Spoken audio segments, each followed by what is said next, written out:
स्वागत है ऑप्ट्यूजर्स पे। तो हम लोग CUET MA economics entrance examination के लिए कुछ महत्वपूर्ण प्रश्नों को देखेंगे जो कि आपके पब्लिक इकोनॉमिक्स से है। उसका पार्ट 1 हमने कवर कल कर लिया था और आज हम लोग 30 से लेके आपके 49 क्वेश्चन को देखेंगे। तो आप लोग ये वीडियो लास्ट तक देखिएगा। अगर चैनल पे न्यू होंगे तो सब्सक्राइब ज़रूर कर लीजिएगा, बेल आइकन प्रेस करना नहीं भूलिएगा। अगर आपको ये सीरीज़ पसंद आ रही हो तो कमेंट सेक्शन में ज़रूर बताएं। ऐसे ही आपके अदर सब्जेक्ट से रिलेटेड भी जो है टॉपिक वाइज आपके वीडियोस दिए जाएंगे यहाँ पर। चलिए तो स्टार्ट करते हैं। पहला क्वेश्चन है अकॉर्डिंग टू, यानी पहला क्वेश्चन यानी 30 क्वेश्चन। तो according to the Musgrave the major function of public finance are. तो फर्स्ट आपका ऑप्शन है एलोकेटिव फंक्शन, दूसरा है डिस्ट्रीब्यूटिव फंक्शन, तीसरा है स्टेबलाइजेशन फंक्शन एंड चौथा है ऑल ऑफ द अबव। तो याद रखिएगा कि मस्ग्रेव के द्वारा क्या कहा गया, आपका major function of public finance क्या है।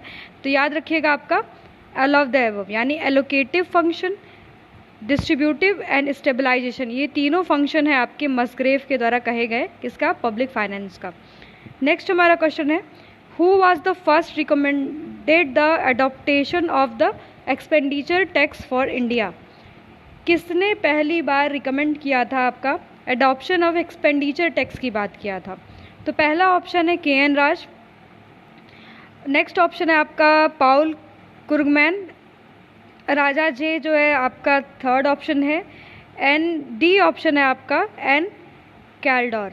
तो याद रखिएगा कि आपका फर्स्ट टाइम जो है अडॉप्टेशन ऑफ एक्सपेंडिचर टैक्स की इंडिया में कौन बात करता है, आपके एन कैल्डर के द्वारा बात किया जाता है। नेक्स्ट हम लोग क्वेश्चन देख लेते हैं 32। Which one of the following taxes is levied by the state government only. कौन सा ऐसा टैक्स है इसमें जो कि आपके सिर्फ और सिर्फ स्टेट गवर्नमेंट के द्वारा जो है लगाया जाता है। तो पहला ऑप्शन है आपका एंटरटेनमेंट टैक्स, दूसरा है आपका ऑप्शन कॉरपोरेट टैक्स, तीसरा ऑप्शन है वेल्थ टैक्स एंड चौथा आपका ऑप्शन है इनकम टैक्स। तो याद रखिएगा कि आपके स्टेट गवर्नमेंट के द्वारा जो टैक्स लगाया जाता है वो आपका एंटरटेनमेंट टैक्स है। Option A is correct here. Next हमारा क्वेश्चन है the controlling authority of government expenditure. कौन सी ऐसी जो है संस्था है, अथॉरिटी है जो कि आपके गवर्नमेंट के जो खर्च है, व्यय को जो है कंट्रोल करती है। तो पहला ऑप्शन है आपका RBI, दूसरा ऑप्शन है प्लानिंग कमीशन, तीसरा ऑप्शन है आपका मिनिस्ट्री ऑफ फाइनेंस एंड चौथा ऑप्शन है फाइनेंस कमीशन। तो याद रखिएगा जो आपका control authority of government expenditure की बात कर लेते हैं तो मिनिस्ट्री ऑफ फाइनेंस के द्वारा जो है आपका कंट्रोल किया जाता है गवर्नमेंट एक्सपेंडिचर को। नेक्स्ट हमारा क्वेश्चन है 34। A tax levied upon a firm as a percentage of its value added. कौन सा ऐसा टैक्स रेवेन्यू जो आपका टैक्स होता है लेविड किया जाता है किसी फर्म पे उसके वैल्यू एडेड के हिसाब से, percentage of its value added. तो याद रखिएगा वैट जो होता है वो आपका वैल्यू एडेड जो है टैक्स होता है। इसमें ना ही मेरिट होगा और ना ही आपका टर्नओवर टैक्स होगा, ना ही सेल्स टैक्स। ऑप्शन सेकंड यहाँ पर करेक्ट हो जाएगा। वैट जो होता है वो आपके परसेंटेज ऑफ वैल्यू एडेड के हिसाब से लेविड यानी लगाया जाता है। नेक्स्ट हमारा क्वेश्चन है 35। The progressive tax weight more heavier upon the, यानी प्रोग्रेसिव टैक्स सबसे ज़्यादा किसके पे heavy doses of progressive tax लगता है। तो पहला ऑप्शन है आपका रिच के ऊपर, पहला ऑप्शन है आपका पुअर के ऊपर, दूसरा ऑप्शन है आपके वेज अर्नर के ऊपर, तीसरा ऑप्शन है फार्मर्स के ऊपर या फिर चौथा ऑप्शन है रिच के ऊपर। तो यानी याद रखिएगा जो लोग बहुत अमीर होते हैं उनके ऊपर हैवी आपका टैक्स लगाया जाता है प्रोग्रेसिव टैक्स। तो याद रखिएगा रिच के ऊपर हैवी प्रोग्रेसिव टैक्स लगाया जाता है। नेक्स्ट हमारा क्वेश्चन है the incidence of tax refers to. Incidence of tax का मतलब क्या होता है। पहला ऑप्शन है the level of rate of taxation, दूसरा ऑप्शन है आपका who ultimately pays the tax, कौन अल्टीमेटली टैक्स पे कर रहा है, दूसरा ऑप्शन है आपका ग्रोथ ऑफ टैक्सेशन यानी टैक्स का ग्रोथ हो रहा है, the way which tax is collected.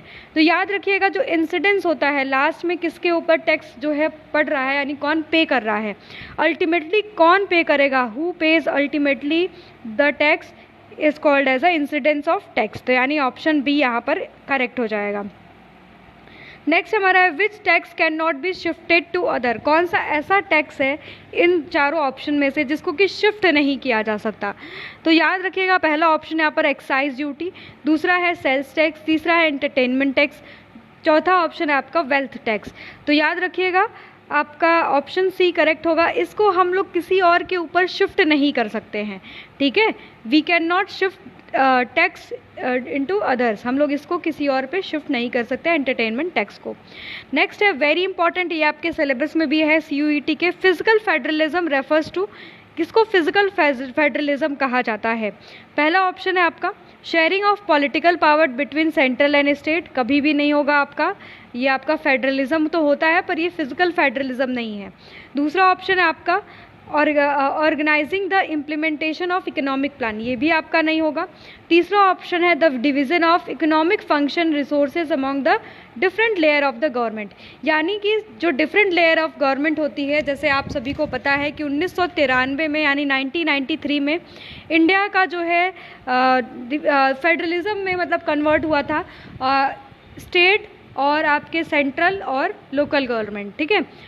Central सबसे पावरफुल होता है आपके स्टेट और लोकल सेल्फ गवर्नमेंट में, ठीक है। तो डिफरेंट जो है ये डिवीज़न हुआ था, सबकी अपनी इकोनॉमिक फंक्शंस होते हैं, सबकी अपनी इकोनॉमिक एक्टिविटीज़ होती हैं, ठीक है। तो जो आपका डिवीज़न ऑफ इकोनॉमिक फंक्शन हो जाता है एंड रिसोर्सेज का डिफरेंट लेवल पे डिवीज़न कर दिया जाता है, उसी को हम लोग फिजिकल फेडरलिज्म का नाम देते हैं।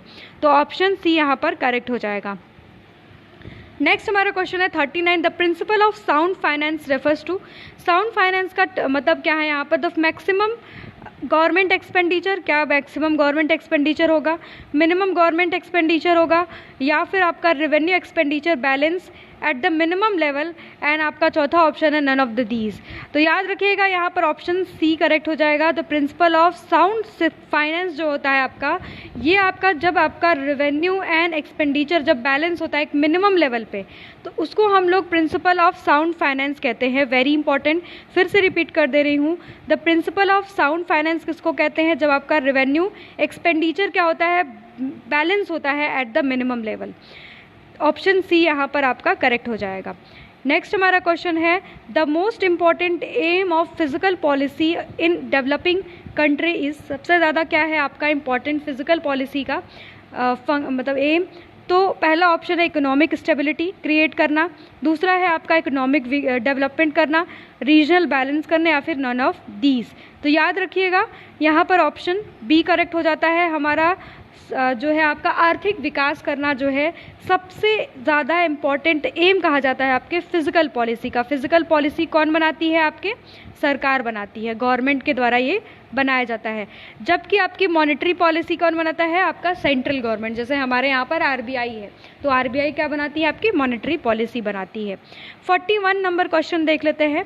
The income of the government through all it's sources is called, जितने भी अपने गवर्नमेंट के सोर्सेज है, अगर उससे वो जो आय इकट्ठा कर रही है, उसको हम लोग क्या कहेंगे, पब्लिक एक्सपेंडिचर कहेंगे, या फिर पब्लिक रेवेन्यू कहेंगे, पब्लिक फाइनेंस कहेंगे, या फिर नन ऑफ दीज। तो याद रखिएगा कि जो इनकम गवर्नमेंट अर्न करती है अपने डिफरेंट सोर्सेज से, चाहे टैक्स हो, चाहे आपका अलग अलग जो है GST टैक्स, मतलब आपका इनडायरेक्ट टैक्स भी हो जाता है, डायरेक्ट टैक्स हो जाता है, और भी अलग सोर्सेज हो सकते हैं, तो उसको हम लोग जो है पब्लिक रेवेन्यू का नाम देते हैं, ठीक है। मैड वेट मीन्स क्या होता है आपका, मैड वेट का मतलब क्या है यहाँ पर, सॉरी मॉड वेट का मतलब क्या है। तो पहला ऑप्शन है मॉडिफाइड वैल्यू एडेड टैक्स, दूसरा है आपका मॉडरेट वैल्यू एडेड टैक्स, तीसरा है modest value added tax, and चौथा आपका ऑप्शन है मॉडर्न वैल्यू एडेड टैक्स। तो याद रखिएगा मॉड और वैट, मॉड मतलब आपका हो जाएगा मॉडिफाइड, ठीक है, और वैट का मतलब हो जाता है वैल्यू एडेड टैक्स, यानी जो वैट होता है आपका किसी भी गुड्स के वैल्यू एडेड उसके परसेंटेज पे लगाया जाता है। तो यहाँ पर मॉड वैट का मतलब है आपका मॉडिफाइड वैल्यू एडेड टैक्स, ठीक है। Option A is correct here. Next हमारा द प्राइमरी डेफिसिट मीन्स, आप सभी को पता है कि बजटरी डेफिसिट 3 पार्ट से मिलकर बना होता है। एक आपका फिजिकल डेफिसिट होता है, एक आपका रेवेन्यू डेफिसिट होता है, एक आपका प्राइमरी डेफिसिट होता है। तो प्राइमरी डेफिसिट क्या है, यहाँ पर पूछ रहा है प्राइमरी डेफिसिट क्या है। तो option first is physical deficit minus interest payment, दूसरा ऑप्शन है आपका revenue deficit minus interest payment, तीसरा ऑप्शन है physical deficit plus revenue deficit, and चौथा आपका ऑप्शन है बजटरी डेफिसिट। तो याद रखिएगा प्राइमरी डेफिसिट कब होता है, जब आपका फिजिकल डेफिसिट में से हम जो इंटरेस्ट पेमेंट है, हमने जो बोरोइंग्स की है, हम उसका इंटरेस्ट पेमेंट माइनस कर देते हैं तो हमारा फिजिकल डेफिसिट में से, तो हमारा जो है प्राइमरी डेफिसिट निकल जाता है। आप सभी को पता होना चाहिए कि बजटरी डेफिसिट 3 पार्ट्स में होते हैं। आपका बजटरी डेफिसिट 3 तरीके के होते हैं। पहला आपका होता है फिजिकल डेफिसिट, दूसरा है आपका प्राइमरी, एंड तीसरा आपका है रेवेन्यू। ठीक है, याद कर लीजिएगा इसको, रेवेन्यू डेफिसिट। ठीक है, तो पहला आपका फिजिकल, दूसरा प्राइमरी, तीसरा रेवेन्यू है। ये आपके फिजिकल डेफिसिट का पार्ट है। तो यहाँ पर ऑप्शन ए क्या हो जाएगा, करेक्ट हो जाएगा। नेक्स्ट क्वेश्चन देख लेते हैं। पब्लिक एक्सपेंडिचर इंक्रीजेस, कब आपका पब्लिक एक्सपेंडिचर इंक्रीज करेगा, जब आपका इंटरेस्ट रेट जो है इंक्रीज करेगा तब, या फिर एम्प्लॉयमेंट जो है इंक्रीज करेगा, एक्सपोर्ट बढ़ जाएगा या फिर इंपोर्ट। तो याद रखिएगा कि पब्लिक एक्सपेंडिचर कब बढ़ेगा, जब आपका एम्प्लॉयमेंट बढ़ जाएगा। तो सरकार को उन एम्प्लॉयज़ को अपने जो एम्प्लॉयमेंट दे रहे हैं सरकार, उसको क्या करना पड़ेगा, पैसे देने पड़ेंगे। इस वजह से जो है पब्लिक एक्सपेंडिचर इनहेंस हो जाएगा, यानी इंक्रीज कर जाएगा। Very easy question. नेक्स्ट हमारा the deficit financing include, very important question, ये आपके पेपर में आ भी सकता है। डेफिसिट फाइनेंसिंग का जो है कौन कौन सी चीज़ें इसमें इंक्लूड होती हैं। तो पहला आपका ऑप्शन है boring from the central bank, आपका सेंट्रल बैंक से जब हम बोरिंग करते हैं। दूसरा है ऑप्शन आपका, वेट, यहाँ पर पहला ऑप्शन है boring from the central bank, दूसरा ऑप्शन है issues new currency by the central government. ठीक है, and withdrawal past accumulated cash by government and all of the above. याद रखिएगा कि डेफिसिट फाइनेंसिंग में सारी चीज़ें आती है, चाहे आपका boring from the central government, कौन बोरो करेगा, आपका गवर्नमेंट बोरो करती है। जब उसका एक्सपेंडिचर खर्च ज़्यादा हो जाता है और उसका रेवेन्यू यानी इनकम कम हो जाता है, तो सरकार क्या करती है, पैसे उधार लेती है आपके जो है सेंट्रल बैंक से। ठीक है, तो भी ये भी पार्ट होता है आपके डेफिसिट फाइनेंसिंग का। या फिर इशू कर दे न्यू करेंसीज, कौन इशू करता है न्यू करेंसीज को, सेंट्रल बैंक न्यू करेंसी को इशूज़ कर रही है। क्यों कर रही है, क्योंकि हमारा खर्च ज़्यादा है, एक्सपेंडिचर हमारा क्या है, ज़्यादा है, और हमारा जो है रेवेन्यू क्या है आपका कम है ना, यहाँ पर सॉरी रेवेन्यू क्या है हमारा कम है। तो इसकी वजह से भी आपका डेफिसिट फाइनेंसिंग, मतलब ये भी पार्ट होता है डेफिसिट फाइनेंसिंग का। अगर जो सेंट्रल गवर्नमेंट अपने जो पास्ट के जो उसने कैश बैलेंस रखे हैं अब आरबीआई के साथ या फिर रखे हुए हैं, उसको अगर विड्रॉ कर लेती है, तब भी उसको डेफिसिट फाइनेंसिंग का ही रूप कहते हैं। तो यहाँ पर ऑप्शन तीनों जो हो जाएंगे वो आपके करेक्ट हो जाएंगे, यानी all of the above. The principle of maximum social advantage is connected with, very important, the principle of maximum social advantage किसने दिया था, ये आप ज़रा कमेंट सेक्शन में बताइएगा, क्योंकि पिछले वीडियो में भी ये आपका बताया गया है। तो principle of maximum social advantage किससे कनेक्टेड हुए है यहाँ पर, तो पहला ऑप्शन है टैक्सेशन से, दूसरा ऑप्शन है आपके एक्सपेंडिचर से, तीसरा ऑप्शन है पब्लिक डेब्ट से, चौथा ऑप्शन है ए एंड बी। तो याद रखिएगा कि आपका principle of maximum social advantage जो है पे खर्च से कनेक्टेड है, यानी एक्सपेंडिचर से जो है यहाँ पर कनेक्टेड है। तो option B is correct here. Okay, which of the following does not form of basis of sound finance, कौन सा आपके नहीं पार्ट है आपके साउंड फाइनेंस का। तो says law is the part of sound finance, याद रखिएगा। Assumption of full employment is the part of sound finance. Ricardian equivalence theorem भी यहाँ पर आ जाएगा, पर लर्नर्स फंडामेंटल रूल्स जो है this is not form of basis of sound finance का ये पार्ट नहीं है। तो option D is correct here. Okay, next हमारा क्वेश्चन है, in case of relative elastic demand the money burden of tax is on, यानी अगर relatively elastic demand देखी जाए तो आपका जो टैक्स बर्डन है वो किसके पे होगा। तो याद रखिएगा यहाँ पर आपका पहला ऑप्शन है more on the seller, more on the buyer, आपका entirely on the seller and entirely on the buyer.